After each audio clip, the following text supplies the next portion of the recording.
And new right here tonight on The Rant.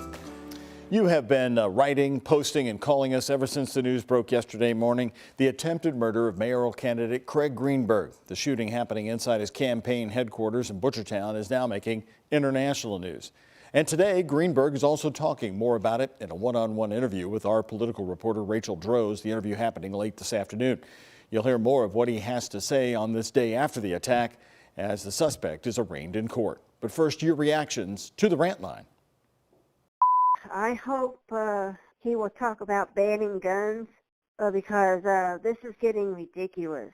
Because this is the first time this has ever even happened for any kind of candidate, like running for mayor. I've lived here in Louisville all my life, and this is ridiculous.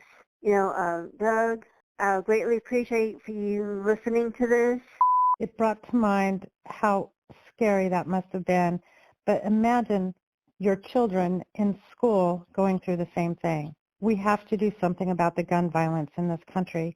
Yes, I'm calling to express my sincere condolences for the family of Miss Melissa Forsythe. I've been listening to WHAS since I was a kid, and now I'm 71 years old, and I'm still listening to Kentuckians' best news. Again, my sincere condolences to the Forsythe family. This is Uncle Ron. I'm in Shavley. Now, more coming in on the attempted murder of Craig Greenberg and the arrest of activist Quintez Brown. Kimla in Louisville, this guy should definitely not get bail. He should be on a mental inquest hold. Mary in West Buchel, I'm sorry for any person who's trying to be elected to make a positive change in this city or country, no matter their sex, race, or religion. I'm truly sorry for Mr. Greenberg and what he just lived through. Mr. Brown has no excuses for his actions. He needs to answer to his actions. JD in Louisville, so why was he able to obtain a firearm if our regulations on the possession of firearms are not sufficient to prevent a person with a history of mental disorders from obtaining a firearm? Then our regulatory system is broken and needs to be fixed. Mimi in Goshen is remembering Melissa Forsythe, who died last week. Doug, I started at WAVE as an almost kid of age 20 in 1970. I lasted 39 years. I had the pleasure of working with many of the greats, including Melissa Forsythe. She was always pleasant and very professional. Wish she'd stayed in broadcast journalism longer. I miss her brand of news reporting. And now, folks, take a look at what arrived in the mail. This came to me just yesterday. You know, I promised you to give you an update when these finally arrived at my house.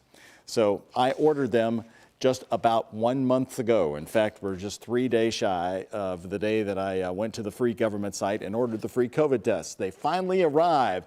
I'm showing you tonight because many of you have been calling me saying you don't have your test yet. Well, it took nearly a month for them to finally arrive, and now they're here. Here's how you can rant tonight. You can post a message on my Facebook page. You can use Twitter at WHAS11Doug. Keep your emails coming to the Rant at WHAS11.com. And the toll-free Rant line is now open for you to call at 855-749-1101.